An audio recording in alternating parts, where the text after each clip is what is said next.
할렐루야. 오늘은 고린도전서 말씀을 통하여 하나님 주시는 우리에게 큰 은혜가 임하게 될 줄 믿습니다.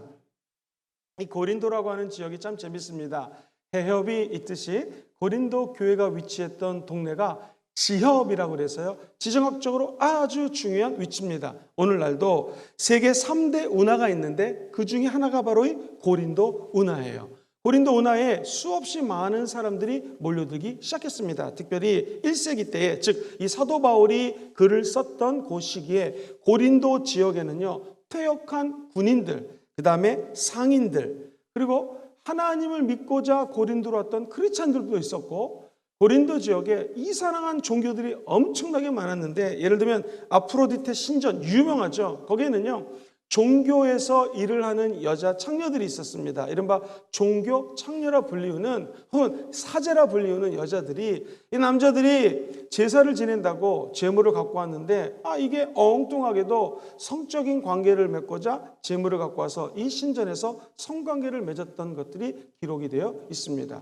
그러니 이 지역에는요, 아주 상업적으로도 요충지였고 종교적으로, 군사적으로, 지정학적으로 아주 중요한 위치였습니다. 이 사도 바울이 이곳에서 1년 6개월 동안 머물면서 선교했던 곳이기도 합니다. 우리가 잘 아는 우리 하나님의 사람들을 만나게 되었는데요, 우리 브리스길라와 아굴라라고 하는 위대한 하나님의 동역자들도 만났던 장소가 바로 이 고린도 지역이었어요. 그런데 에베소서에서 사도 바울이 사역을 하면서 고린도 교회에서 이상한 이야기가 들리기 시작합니다. 자, 어떤 얘기였을까요? 고린도전서 1장 11절을 보면은 그 당시 유명한 상인들이, 특별히 글로에라고 하는 상인이 여러 가지로 물건을 팔기 위해서 다니다가 에베소 지역에 있는 바울에게 이런 소식을 갖고 옵니다. 내 형제들아, 글로에의 지편으로 너희에 대한 그 말이 내게 들렸는데 곧 너희 가운데 세상에 분쟁이 있다는 것입니다. 자, 화면을 좀 봐주시죠. 무슨 분쟁인가? 사람들이 교회 내에서 고린도 교회에서 싸웁니다. 나는 아볼로파야. 이 아볼로는 학문적으로 탁월한 영적 지도자거든요. 다만 성령의 강권적인 은혜를 체험하지 못했다가 나중에 안수받을 때 성령이 임했던 장면이 사도행전에 기록이 되어 있습니다. 자, 이 고린도란 지역이 지정학적으로 너무나 중요한, 위치적으로 너무너무 중요합니다. 그러니까 사람들도 많이 몰리고 그러다 보니 영적으로 혼탁했던 동네가 고린도라고 하는 지역입니다. 그런데 사도 바울이 에베소서에서 이 중요한, 너무너무나 중요한 교회를 세우고 왔는데 1년 6개월이나 머물렀던 곳인데 안 좋은 소리가 들립니다. 나는 이 아볼로파입니다. 학문적으로 탁월한 자입니다. 그러므로 지적으로 충만한, 하나님의 말씀으로 충만한 자들입니다 라고 1팀이 생겼어요. 두 번째 팀은요, 나는 게바파, 이른바 베드로파다. 베드로 얼마나 성령 충만합니까? 벌떡 일어나서 복음을 전하니까 3,000명이 예수 믿었던 위대한 설교자였습니다. 나는 베드로파입니다. 두 번째 B팀이 생겼습니다. A팀, B팀, 또 C팀은요, 나는 사도 바울파다. 왜? 그가 직접 이곳에 와서 1년 6개월 동안 복음 전했고 교회가 세워졌으니 나는 바울파다 라고 얘기를 합니다. 근데 너무 웃긴 것은 나는 그리스도파다, 예수파다. 너희들 제자들밖에 안 된다. 더구나 사도 바울은 예수님이 계셨을 때 12사도에 들지 않았기 때문에, 아니 당신이 사도냐라고 하면서 분열이 되기 시작합니다. 이 주의 종이 제일 마음이 아플 때가 언젠가, 하나님의 성소가, 교회가 분열될 때 이 목사님의 마음들은 사실 찢어집니다. 그러니까 사도 바울 목사님도 마음이 찢어질 듯 아팠습니다. 그래서 12절에 보면 그때 현황을 이렇게 묘사하고 있죠. 내가 이것을 말하거니가 너희가 각각 이르되 나는 바울에게, 나는 아볼로에게, 나는 게바에게, 베드로입니다. 나는 그리스도에게 속한 자라라고 너희들이 얘기를 한다고 합니다. 이것은 뭐예요?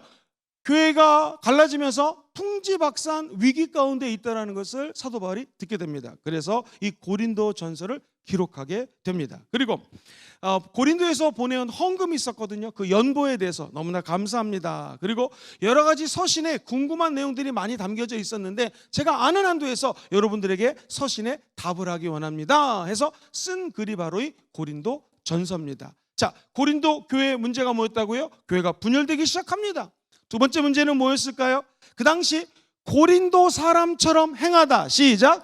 고린도 사람처럼 행하다. 이 말은요, 아예 비꼬아서 쓴 말인데 무슨 뜻이냐면 성적으로 부도덕하다라는 것을, 저 사람은 고린도 사람 같아. 아예 이 말은요, 성적으로 너무나 부도덕하다라는 의미로 씁니다. 세속적으로 태폐한 생활 방식, 문란한 생활 방식들이, 음란한 것들이 이 고린도 지역에 있었는데, 안타까운 것은 이것이 교회까지 스물스물 들어왔다라는 것입니다. 첫 번째, 의붓 어머니하고 성관계하는 장면들이 있다라고 보고가 들어왔고, 근친 상간에 문제가 있었고, 특별히 남자들이 창녀들하고 몸을 섞는다라는 실제적인 일들이 교회에도 있었던 것입니다. 너무나 세상이 타락하니까 세상에 살면서 이런 죄를 사람들이 저질렀다라는 것입니다. 그래서 유독 고린도전서는요, 성적인 문제, 이혼에 대한 문제, 가정에 대한 문제, 독신, 어떻게 결혼 생활해야 될지 문제들이 쫙 펼쳐집니다. 그 이유가 고린도 지역의 특수한 문화적 배경 때문에 그래요. 두 번째,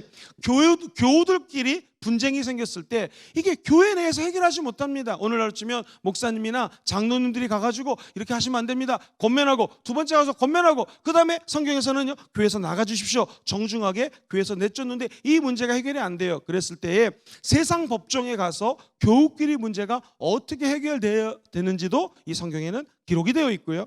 우리나라 같이 고사 지내고 제사 지내지 않습니까? 이런 상황 속에서 우상에게 제물을 드리는 것들, 특별히 우상에게 제사 지내고 난 다음에 이거 먹어야 됩니까? 말아야 됩니까? 완전히 우리 삶에 있는 문제들이 다 총망라되어 있습니다. 네 번째는요, 먼저 온 사람들이 성만찬식에서 배를 꽉 채웁니다. 뒤에서 가난한 사람들이 와가지고 성만찬에 참여하지 못합니다. 자, 그러면은 이 사람들이 먹지 못하는 문제 어떻게 해결할 것인가? 그 다음에요, 부활신앙을 부인하는 사람들이 많습니다. 예수님 부활 안 했어. 그때 이 부활신앙을 어떻게 이 사람들에게 잘 가르칠 수 있을 것인가? 이런 이슈들에 대해서 하나하나 가르치는 것이 고린도 전서입니다. 생각해보니 그때나 그 지역이나 지금 우리 부산이나 아니 대한민국이나 비슷한 상황들이 연출되고 있습니다. 그래서 이 신학을 네 가지로 나눈다고 그랬죠. 성경을 공부하는 것을 성서신학 쓰지 않겠습니다. 두 번째, 조직적으로 하나님에 대해서, 인간에 대해서, 예수님에 대해서, 성령님에 대해서 조직적으로 분리해서 공부하는 것을 조직신학이라고 얘기를 했고요. 교회가 세워지고 지금까지 역사적인 교회의 내용들을 살피는 것을 역사신학이라고 그랬죠. 그 다음에 네 번째가 실천신학이에요. 이 고린도전서는 실천신학을 공부하는 사람들에게 꼭 중요한, 너무 중요한 메시지를 던지고 있습니다. 실제로 교회에서 벌어지는 일들이 고린도전서에 많이 담겨져 있다는 것입니다. 그래서 고린도전서를 통해서 어떻게 신앙을 삶에 반영할 수 있는지에 대해서 고린도전서는 아주 자세히 설명하고 있습니다. 자, 오늘 이 강의를 통해서 실제적으로 우리 생활에 도움받는 시간 되기를 주의 이름으로 기도합니다.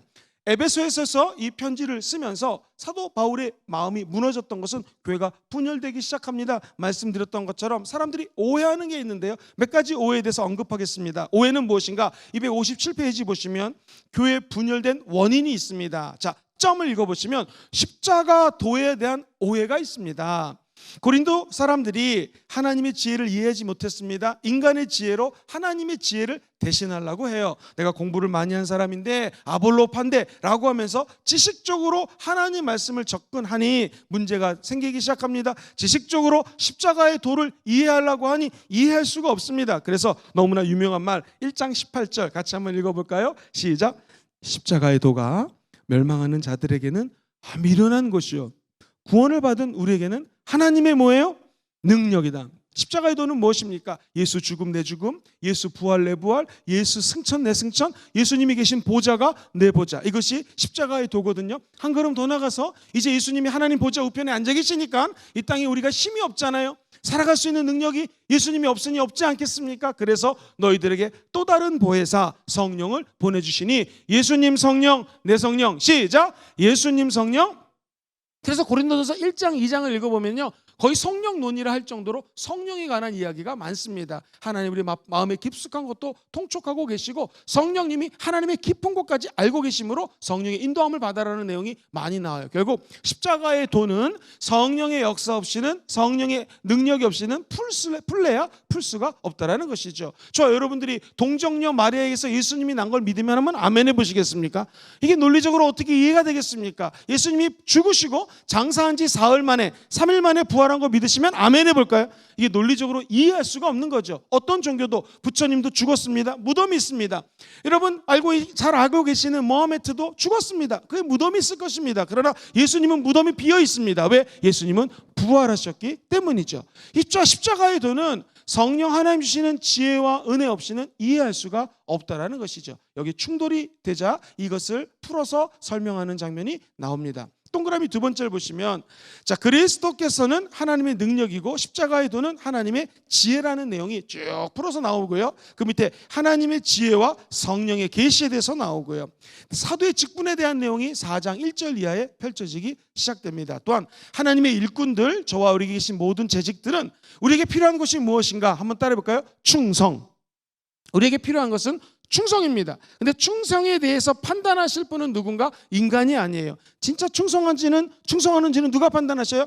예수님이 판단하는 것이다 라고 하면서, 교회에 와서 그 당시에 2000년 전에 충성한다고 하지만 오히려 문제를 야기시키는 사람들에게 진정한 충성은 당신이 판단할 것이 아니요, 누가 판단해야 된다? 예수님이 판단할 문제다라고 바울이 답을 제시합니다. 특별히 4장 16절에 보면은요, 오해할 수 있는 글이 나와요. 시작. 그러므로 내가 너에게 고나노니 너희는 나를 본받는 자가 되라. 자, 여기서 본받는 자는 뭐라는 것은 뭐냐면 내가 이렇게 뛰어난 자다라는 게 아니에요. 4장 6절에 보면은 교만하지 말라라는 의미가 이 말씀에 담겨져 있어요. 4장 6절도 한번 읽어볼까요? 시작. 형제들아, 내가 너희를 위하여 이 일에 나와 아볼로를 들어서 본을 보이지 않았니? 그러니까 너희들도 나와 이러고 너희로 하여금 기록된 말씀 밖에서 넘어지지 말라 한 것을 우리한테 배워서 서로 대적하여 무슨 마음을 가지지 말라? 교만한 마음 갖지 말아라. 교회에서 싸우지 말아라. 교만한 마음 갖지 말아라 라고 사도 바울이 자기가 낳았던 영적인 자녀들에게 편지를 쓰는 내용이 나옵니다. 그래서 그리스도 앞에서 항상 겸손한 자가 될 때에 교회의 분란과 문제가 떠나간다는 것이죠. 우리 교회는 하나님 은혜로 아무런 문제가 없고 성도들끼리 화목하게 지냅니다. 바라기는 천국 가는 날까지 우리 교회가 천년의 부흥을 주도하는 교회가 되게 될 줄 믿습니다. 그러려면 저와 성도님들이, 우리 재직들이 나를 본받는 자가 되라, 이 말은 내가 잘나서 본받는 것이 아니라 아볼로처럼 바울처럼 교회에서 겸손한 모습을 보여줬고 여러분들도 나처럼 겸손하기를 바랍니다 라고 하면서, 교만의 문제는 재직들이, 우리 리더십들이 하나님 앞에 겸손해질 때 교회의 문제가 잠잠해진다라는 것입니다. 오늘 이 방송을 청취하는 모든 가정에도 아빠와 엄마가 하나님 앞에 겸손해지는 모습을 보여주면 자녀들은요 당연히 하나님을 따라오게 된다는 것이죠. 사랑하는 성도님들, 삶에 이 겸손과 온유와 충성이 늘 함께 하시기를 주의 이름으로 축원드립니다. 자, 이처럼 사도 바울이 도덕적인 문제, 교회 안의 여러 가지 어려운 점에 대해서 이야기를 하면서 이제 드디어 개인 생활의 문제점에 대해서 답을 제시하기 시작합니다. 먼저 결혼의 문제입니다. 이 박스를 보시면은요, 결혼에 대한 질문들을 잘 정리해 놨어요. 왼쪽에 있는 연두 색깔 첫 번째 칸 읽어볼까요? 시작. 그리스도인들은 결혼한 다음에 성적 생활을 금해야 됩니까? 부부로서 성적인 의무를 충실히 이행하라 라고 7장 3절은 이야기합니다. 그러지 않으면 남편은 그 아내에 대한 의무를 다하고 아내도 그 남편에게 그렇게 할지니라. 그러지 않으면 세상한 타락한 문화에 젖어줄 수 있기 때문에 부부가 주님 안에서 사랑을 나누는 것은 너무너무나 행복하고 좋은 것이다 라고 얘기를 합니다. 그런데 궁금한 게 생겨요. 바울은 결혼 안 했거든요. 반드시 결혼해야 됩니까? 결혼 안 하는 것이 좋다. 7장 8절에 보면은요, 그러나 내가 결혼하지 아니한 자들과 과부들에게 이르노니 나와 같이 그냥 지내는 것, 즉 결혼 안 하는 게 좋다. 그러나 독신은 성생활을 하지 않고도 살 수 있는 독신의 은사가 있는 사람들에게 하나며, 성적 욕구를 이길 수 없다면 어떻게 해라? 결혼해라. 7장 9절 시작. 만일 절세할 수 없거든 결혼하라. 정욕이 불같이 타는 것보다 결혼하는 것이 오히려 더 낫다. 즉 결혼해서 두 사람이 하나님을 바라볼 수 있다면 결혼하는 게 맞다라는 것입니다. 자, 사랑하는 성도님들, 이 고린도라고 하는 특수 지역을 말씀드렸죠. 상공업이 발달되고 돈이 몰려들고, 그리고 심지어 돈 조금만 있으면 얼마든지 성을 살 수 있는 분위기였기 때문에 사람들이 결혼하지 않고 순수한 하나님 안에서 가정을 이루지 않으면 음란하고 타락한 세상 문화에 그냥 빠져갈 수 있기 때문에 결혼하는 것이 오히려 좋다라고 이야기를 합니다. 오늘날 사회도 아마 마찬가지일 것입니다. 그러면 결혼을 했습니다. 이혼할 수 있겠습니까? 이혼하면 안 됩니다. 이혼하지 말라 10절에 얘기합니다. 결혼한 자들에게 내가 명하노니, 명령이에요. 명령하는 것은 나 바울이 아니라 누가 명령해요? 주님인데, 여자는 남편에게서 갈라서지 말고 라고 하면서 이혼하지 말 것을 이야기합니다. 그런데 이 문제가 있어요. 예수님을 믿지 않는 배우자가 있는데 믿지 않는 사람이 계속 핍박을 하고 갈라서자 무리하게 막 못 산다 하면은 15절에 보니까 그런 경우는 이혼해도 괜찮다. 믿지 않는 자가 갈리거든 갈리게 하라. 형제나 자매나 이런 일에 구애될 것이 없느니라. 그러나 하나님은 화평 중에 너희를 불렀다. 될 수 있거든. 가정생활을 하는데 화평할 수 있도록 노력을 해라. 여기에 대한 예화들은 무지 많을 것입니다. 믿지 않는 남편에게 우리 믿는 아내들이 얼마나 힘들게 복음 전했습니까? 그래서 남편들이 믿게 되고 나중에 교회 장로님들, 안수집사님들 된 케이스가 너무나 많지 않습니까? 될 수 있으면 화평케 남편에게 또는 믿지 않는 사람들에게 복음을 증거하라라고 사도 바울은 이야기합니다. 자, 그렇다면 처녀가 있는데 처녀도 결혼한다고 됐는데 이 과부 있지 않겠습니까? 어떻게 해야 될까요? 종말론적인 관점에서는 신앙을 굳건히 하려면 독신 상태를 유지하는 것이 좋다. 그러나 결혼하는 것도 나쁘지 않다라고 얘기합니다. 자, 오늘 성경은 생략하도록 하고요. 이처럼 결혼에 관한 거 세 가지로 요약할 수 있겠네요.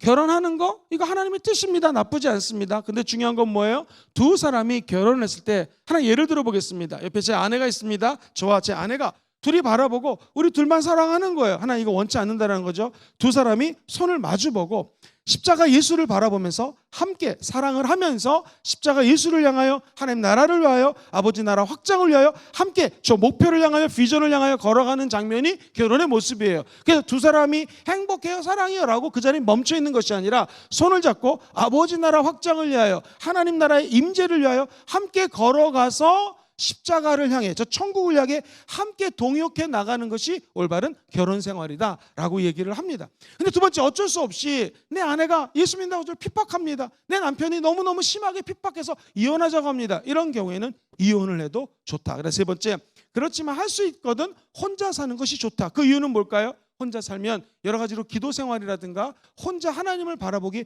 유익할 수 있으니 혼자 사는 것도 권면한다. 그렇지만 일단 결혼을 했으면 헤어질 수 없는 것. 왜? 하나님이 하나 되게 했기 때문에 인간이 흐트러 놓을 수가 없다. 갈라놓을 수가 없다. 그러므로 우리는 어떤 교훈을 얻게 되냐면 결혼하신 분들은요.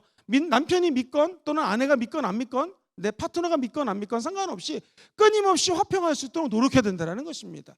오늘 우리 청년들도 많이 와 있는데 결혼 안 한 분들은요. 그렇기 때문에 결혼만큼은요. 초등학생 때부터 아니 유치원 때부터 애들을 위해서 기도해야 됩니다.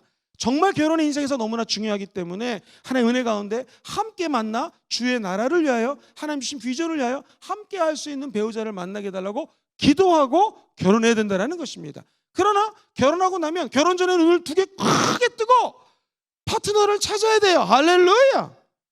청년들 알겠습니까? 그런데 결혼을 하면 어떻게 돼요? 한 눈을 감고 살아야 됩니다. 왜냐하면 아내도 남편도 다 흠이 있기 때문에 결혼 전에는 파트너를 찾기 위해서 열심히 노력해야 되지만 일단 결혼하고 나면 한쪽 눈을 감고 그러니까 하나님이 내 이 남자에게 붙여줬구나. 이 여자가 이렇게 부족하니까 이 여인에게 나를 붙여주셔서 이 부족한 점을 메꾸기 위해서 서로의 부족함을 도와주기 위해서 우리가 결혼했구나라고 하면서 지내라는 것이죠. 고린도라고 하는 특수한 음란한 문화 가운데에 있었던 가정 문제에 대해서 사도 바울은 이렇게 답을 제시합니다. 아마도 오늘 이 시대를 살고 있는 오늘날에도 큰 도움이 되는 유익한 메시지라고 생각합니다. 뿐만 아니라 8장, 9장, 10장에 가면은요 자유에 대한 문제들에 대한 답이 나옵니다. 지식이 아닌 사랑의 바탕을 둔 자유의 원칙이 있습니다. 하나님을 사랑하는 사람들에게는요 우상은 헛된 것이요 우상의 재물을 먹는 것은 아무 관계가 없다. 무슨 말인가? 이렇게 영적으로 제사를 드렸습니다. 그런데 문제는 제사 드리고 난 음식이 있는데 이건 먹어야 될까요? 말아야 될까요? 우리 믿는 사람들은요 제물로 바쳐진 음식이라 할지라도 우리는 예수 믿기 때문에 먹어도 된다라고 사도 바울은 담대히 이야기합니다. 비록 자신은 자유함을 받아 꺼리낌이 없어도 믿음이 연약한 형제의 믿음에 걸림돌이 되면 우상의 제물을 먹지 말아야 된다. 아니 먹으라고 그래놓고 왜 그렇습니까? 자 한번 저 보세요. 예를 들어 보겠습니다. 만약에 우리 재직들이 술을 마시는데요. 술을 마시는 장면을 지나가던 성도가 봤습니다. 중고등학생들이 봤습니다. 아니 담배를 피는데 예를 들면 그럴 리는 없겠지만 우리 재직은 다른 교회에 실제로 있었던 일입니다. 교회학교 교사가 담배를 끊지 못했어요. 그래가지고 이분이 전철역에 나와서 담배를 하나 딱 무는데 저기서 청년, 그러니까 자기가 가르쳤던 이 중고등학생들이 오기 시작합니다. 그러니까 너무나 황당해가지고 이 교사가 애들이 오니까요 담배를 꺼가지고 이렇게 하고요 이제 그때는 전자담배가 없기 때문에 요즘 전자담배는 냄새가 안 나지만 그때는 냄새가 나는 담배였지 않습니까? 냄새가 애들한테 끼끼 막 이러면서 나타나는 거예요. 그런데 하나님이 그 장면을 계속 묵상하게 하면서 내가 교사가 이러면 안 되지. 이거 끊어야겠다 해서 그때부터 담배가 끊어졌다고 합니다. 할렐루야. 그러니까 재직의 유익은 이거예요. 그러니까 내가 담배를 피는 거 뭐 솔직히 교회는요 담배 핀다고 지옥 간다 이런 거 성경에 없습니다. 근데 저도 담배 피는 거 사실 이거는 교회나 병원이나 건강이 좋지 않으니까 피지 말라고 얘기하는 것입니다. 아니 담배 핀다고 지옥 간다는 얘기는 없어요. 피실 분들은 피십시오. 너무나 좋아하는 분들이 계시네요. 우리나라는 복음이 들어왔을 때 너무나 사람들이 주초, 술을 많이 먹고 담배를 많이 피니까 기독교에서 하지 말라고 언급했습니다. 실제로 유럽에 가면 목사님들 만나면 담배 피는 목사님들도 계시고 그 나라는 맥주가 물이 안 좋으니까 맥주를 마시는 목사님들도 계셔요. 제가 드릴 말씀 뭐냐면 잘 들으세요. 만약에 우리 같은 이런 문화에서 만약 내가 담배를 피고 술을 먹는데 교회 재직입니다. 또는 교학교 교사입니다. 청년 리더입니다. 그런데 지나가던 새신자가 아니 우리 장로님이 술을 마셔, 우리 안수입사님 술을 먹어 라고 하면서 시험에 든다면 성경에는요 연자맷돌을 가고 시험에 빠뜨리면 죽으라고 얘기를 했거든요. 그러니까 절대로 나 때문에 다른 연약한 믿음 있는 사람들이 시험에 들면 된다 안 된다? 안 된다라는 거예요. 믿음으로 제물에게 바쳤던 음식 먹어도 no problem 괜찮아요. 그런데 내가 이 제물로 바쳤던 것을 먹었을 때에 새신자나 새가족이나 믿음의 연약한 자가 봤을 때 어머머머 저거 왜 먹지? 이분이 시험 든다면 과감하게 내가 먹어도 되지만 난 믿음이 있지만 이 믿음이 약한 사람을 위해서 먹지 말라라는 거예요. 제가 드린 설명을 안다스탠드 모른다스탠드 안다스탠드. 어떻게 하면 좋습니까 목사님? 술 드시는 분들은 화장실에 가서 문 잠그고 혼자 드십시오. 아무도 보지 못하게 드셔야 됩니다. 교회 재직인데 술을 먹는 것 때문에 마음이 넓은 사람은 뭐 드실 수도 있겠지 하겠지만 초신자, 새신자가 술 먹는 장면, 담배 피우는 장면을 보고 놀라거나 시험에 든다면 이거 큰 문제가 생기기 때문에 이렇게 하지 말아라 라고 사도 바울이 권면하는 것입니다. 자, 9장에 가면은요 복음의 사도의 자세는 어떤 것인가 라는 내용이 쭉 나옵니다. 10장에 보면은 또 다시 이 우상을 숭배한 이스라엘 백성들에 대해서 쭉 설명하는 장면이 나오게 됩니다. 자, 이제 드디어 고린도전서 12장으로 한번 가보겠습니다. 고린도전서 12장에는 우리가 너무나 잘 아는 은사장이라고 이야기를 합니다. 그래서 9가지 은사에 대해서 주로 설명을 하죠. 머리로 받는 은사, 지식의 은사. 저를 따라해 볼까요? 시작. 지식의 은사, 지혜의 은사, 영분별의 은사, 입으로 하는 은사입니다. 방언의 은사, 방언 통변의 은사, 예언의 은사. 입으로 다 하는 것들이죠. 가슴으로 받는 은사라고 표현하기도 합니다. 한번 따라해 볼까요? 믿음의 은사, 신유의 은사, 그 다음에 무슨 귀신 축사라든가 그리고 믿음의 은사 뭐 이런 것들, 능력 행함의 은사. 시작. 능력 행함의 은사. 이렇게 9가지 은사에 대해서 특별히 자세하게 설명을 하고 있습니다. 13장에 가면은요 우리가 너무나 잘 아는 얘기가 나오는데 13장으로 넘어가면서 주목해야 될 것이, 영어를 써서 죄송한데 영어 성경에 보면요 내가 가장 좋은 길을 너에게 보이려니 I'm gonna show the most excellent way라고 적혀져 있거든요. 내가 너에게 most 가장 excellent한 길을 보여주겠다라고 하면서 은사랑 상관없이 성령의 열매 중에서 사랑에 대해서 언급을 합니다. 그래서 내가 방언을 말한다 할지라도 또는 산을 옮길 만한 믿음이 있다 할지라도 나에게 큰 비전이 있고 소망이 있다 할지라도 뭐가 없으면, 사랑이 없으면 울리는 꽹과리에 지나지 않는다라고 얘기하면서 우리가 너무나 잘 아는 말 있죠. 사랑은 언제나 오래 참고 라고 하는 그 노래 가사가 쭉 나오게 됩니다. 그래서 고린도전서 13장을 우리가 사랑장이라고 표현을 합니다. 그러면서 13장 마지막 절은 이렇게 이야기를 합니다. 그러므로 따라해보세요. 믿음, 소망, 사랑, 이 세 가지는 항상 있을지언데 질문 드리겠습니다. 그 중에 제일은 사랑이다 라고 하면서 아예 사랑으로 시작해서 사랑으로 마무리를 합니다. 자, 14장에 보면은 다시 방언과 예언에 대해서 언급을 합니다. 이것도 성령의 은사이죠. 은사가 나타납니다. 방언은 사람들에게 하는 것이 아니라 하나님께 직접 하는 것이기 때문에 사람들도 못 알아들어요. 귀신들도 못 알아들어요. 사람들뿐만 아니라 천사들도 못 알아들어요. 근데 방언은 누가 알아들어요? 하나님으로 직접 대화하는 거기 때문에 방언기도 많이 하시게 되기를 주의 이름으로 축원드립니다. 그리고 사도 바울이 얘기를 하기를 나는 너희들보다 방언을 많이 함으로 감사한다. 아마 이랬을 것 같아요. 예를 들면 우리 금정구에서 사도 바울이 복음을 전합니다. 남산동 일대에서 복음을 전파하다가 구소동으로 넘어갔습니다. 그러면 그분은 저 구소동까지 내려가면서 아마 방언 기도했을 것입니다. 랄랄랄라. 그러다 이제 온천동으로 갑니다. 온천동 가면서 방언 기도했을 것입니다. 사도 바울은 하나님 앞에 방언 기도를 많이 함을 감사했고요. 그리고 이사야에서 보면은 방언은 우리의 마음을 상쾌한다고 얘기했습니다. 여러분 진짜 농담이 아니라요. 어떤 결정 내리기 전에는 방언 기도하셔야 됩니다. 그리고 방언 기도를 많이 하고 특별히 큰일 있을 때 사업하시는 분들은 계약하기 전에 또는 어떤 비즈니스 중요한 파트너를 만날 때 방언기도 많이 하셔야 됩니다. 그럼 영이 맑아지고요, 상쾌해지고요. 따라해보세요. 신비한 분별력.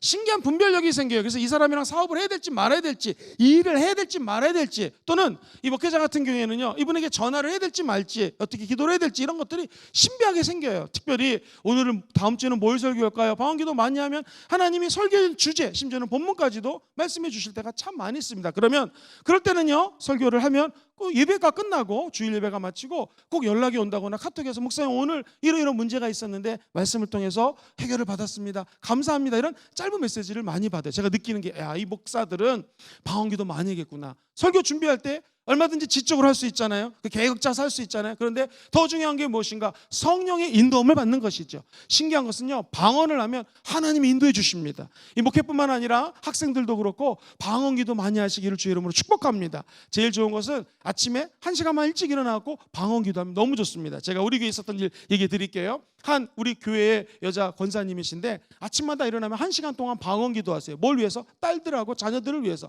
근데 이 딸이 은행에 이제 취업해서 다니는데, 여러분 여자분들이 특별히 은행까지 얘기해서 죄송합니다만 이 농협이, 그죠? 우리가 아는 것처럼 이 부산 지역에 60개 그룹이 있는데, 자 여기서 지점장 올라가는 거 하늘의 별따기입니다. 특별히 여자분들이 올라가는 게 우리 경상도권에서는 더 어려워요. 그런데 이 여자 집사님이 우리 교회 출석하시는 성도님인데 하나님의 은혜로 이렇게 피해 가지고 지점장이 된 거예요. 더 놀라운 것은 그 지점이 꼴등이었는데 이번에 지점장 되시고 그 지점이 세상에 1등을 한 거예요. 할렐루야. 그래서 놀라운 것은 새로운 그 손님이 와가지고 좋은 계약을 했기 때문에 내년에도 또 1등을 할 것 같다라는 거예요. 이게 어떻게 된 일입니까 도대체? 그것은요, 엄마의 기도가 딸을 그렇게 인도함 받게 하는 거예요. 엄마가 기도하니까 자기도 일어나가지고는 엄마처럼은 기도 많이 못하지만 기도하고 출근해가지고 그 지점장으로서 일을 열심히 하고 있습니다. 제가 신방 가서 이 간증을 듣고 얼마나 큰 은혜를 받았는지 모릅니다. 이 방언 기도가 놀라운 힘이 있어요. 사도 바울도 내가 방언을 많이 함으로 하나님께 감사한다. 그리고 방언을 얘기하는 것은 내 신앙의 덕을 에디파이라고 영어 성경에 적혀져 있고요. 헬라어는 오이코도메라고 해서 이 하나님 앞에서 내 신앙의 덕을 함양한다, 구축한다, 담을 쌓는다, 집을 짓는다. 그러면 마귀는 못 넘어오고 우리가 예수 이름으로 마귀를 격파할 수 있는 능력이 이 방언을 많이 할 때 임하게 된다는 것입니다. 방언을 많이 해서 귀신을 물리치시고 중요한 결정 내릴 때 우리가 갖고 있는 지식과 지혜의 한계를 뛰어넘어서 초자연적인 하나님의 능력을 체험하시게 되기를 주의 이름으로 축원드립니다. 이 방언을 많이 하면 개인의 덕을 쌓는다. 근데 예언, 오늘날 설교라고 할 수 있겠죠. 설교를 잘하면 교회의 덕을 쌓는다라고 사도 바울이 이야기를 합니다. 자, 우리는 이것을 사랑장 그 위에 은사 12장, 14장 또한 은사가 나옵니다. 은사와 은사 사이에 사랑이 있습니다. 그래서 학자들은 그냥 재밌어요. 은사 샌드위치라고 그러죠. 샌드위치 좋아하는 사람 손 들어보세요. 아무도 없습니까? 우리 윤 집사님 좋아하신다 그랬는데요. 샌드위치 안에다가 여러분 잼을 발라 먹거나 맛있는 거를 넣어서 먹어야지 이 음식이 맛있지 않습니까? 계란이라도 넣어서 먹어야지 맛있는 것처럼 은사와 은사 사이에 뭐가 들어가 있어야 돼요? 사랑이 없으면 그 은사는 사실 어떤 의미에서는 무용지물일 수 있다. 그러니까 은사가 중요한 것은 맞습니다. 그런데 이 은사 사이에 뭐가 있어야 된다? 꼭 사랑이 있어야 된다는 것이죠. 예를 들어볼까요? 어떤 사람이 귀신 축사하는 은사가 있습니다. 사랑 없이 귀신 축사하면 이게 뭔 은혜가 있겠습니까?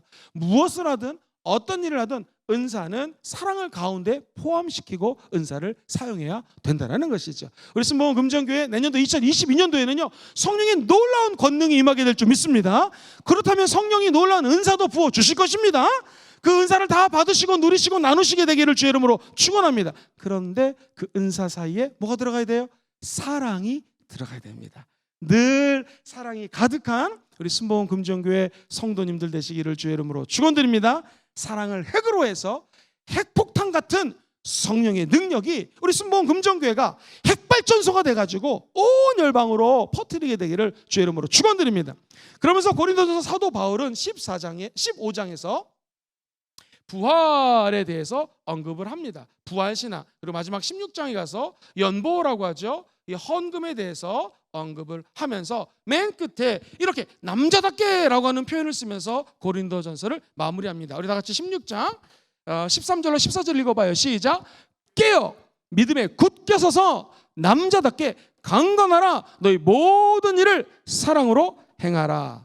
할렐루야. 깨어 믿음 안에 서 있어라. 근데 여기서 보면 서 있다는 것은요, 영어 성경에는 대부분 stand firm이라고 그랬는데 여기에도 적혀져 있고요. 에베소 6장 12절에 너희는 서서 전신갑주를 입어라. 갈라디아서 5장 1절에 너는 서서 다시는 종의 멍에를 매지 마라. 선다라는 건 뭐예요? 긴장하라는 거예요. 그래서 우리 여자 성도님들 기분 나쁘시면 안 돼요. 남자답게, 이 말은 전투에 당시 남자들이 참전했기 때문에 남자들은 전투에 나갈 때 서서 긴장해서 싸우는 것처럼 하나님의 말씀으로 무장을 해가지고 영적 전신갑주를 입고 이 마지막 때 승리하라는 사도 바울의 권면입니다. 우리 계신 모든 분들도 제가 사도 바울과 같은 마음으로 한번 읽어드리겠습니다. 여러분, 깨어나십시오. 믿음에 굳건하게 서십시오. 그리고 우리 영적인 군인처럼 강건하십시오. 근데 중요한 건 모든 일을 사랑으로 행하라. 시작. 모든 일을 사랑으로 행하라. 이 은사 가운데 사랑의 열매가 늘 가득하시기를 주님의 이름으로 축원드립니다.